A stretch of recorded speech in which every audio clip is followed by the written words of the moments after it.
جی welcome back ناظرین جیسا کہ آپ دیکھ رہے ہیں ہمارے پروگرام میں آج ایک ادبی شخصیت نجمہ شاہین صاحبہ خاص طور پہ لندن سے تشریف لائی ہیں ہمارے پروگرام میں، اور اسکرین پہ ٹیلی فون نمبر بھی آ رہا ہوگا، اگر آپ ان سے براہ راست بھی کوئی بات چیت کرنا چاہتی ہیں تو حاضر ہیں۔ تو جی تو نجمہ جی، میں بریک پہ جانے سے پہلے آپ سے پوچھ رہا تھا، جیسے بات ہو رہی تھی کہ آپ کے رول ماڈل جن کو روحانی استاد بھی آپ کہہ سکتی ہیں، ساغر صدیقی اور ساحر لدھیانوی ہیں، اور یہ دونوں شخصیات جیسا کہ آپ نے کہا کہ جی مشاعروں کے بغیر شاعر کی پذیرائی نہیں ہوتی، اور یہ دونوں شخصیات مشاعروں سے دور بھاگتے تھے۔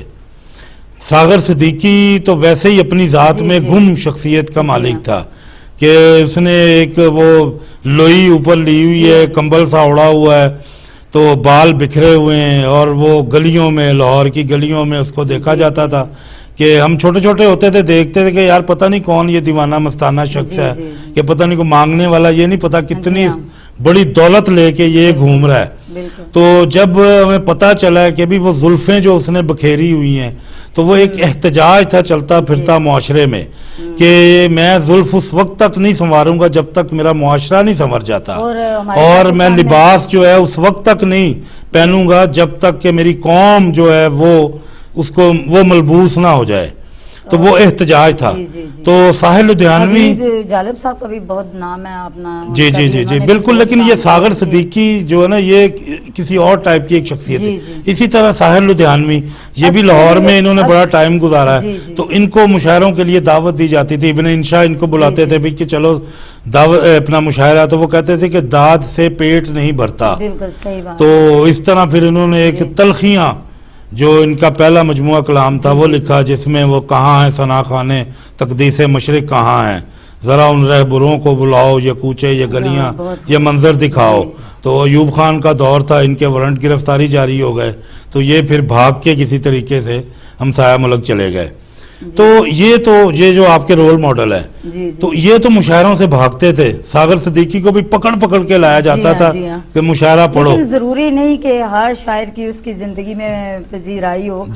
عموماً یہ ہوتا ہے کہ ادبی شخصیات جتنی بھی نامور رہی ہیں وہ، اور ایون ہسٹری بھی اٹھا کے دیکھ لیں، جن لوگوں نے دنیا میں بہت بڑے کام کیے ہیں، بہت بڑے پیغام چھوڑے ہیں، اور لوگوں کے ضمیر کو جھنجھوڑا ہے اور ایک پیغام دیا ہے، ان لوگوں کی ان کے زندگی میں بہت کم ان کو جو ہے نا پذیرائی ملی ہے۔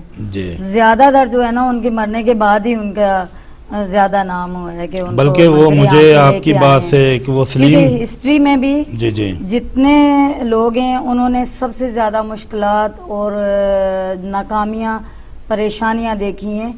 نہیں، وہ شاید ہمیں دیکھنے والوں کو لگتا ہے وہ اپنی ذات میں ان کا تو ایک مقصد ہے نا، وہ تو ایک مقصد کے تحت وہ بالکل کہ ہم نے زندگی گزارنی ہی ایسے ہے۔ جی ہاں بالکل۔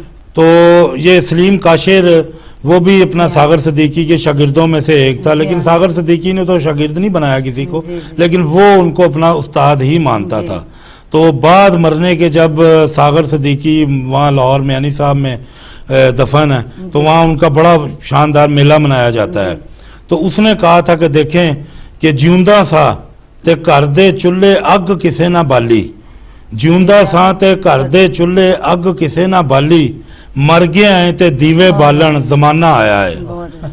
تو کہ مطلب زندگی میں ایسے لوگوں کی قدر نہیں ہے۔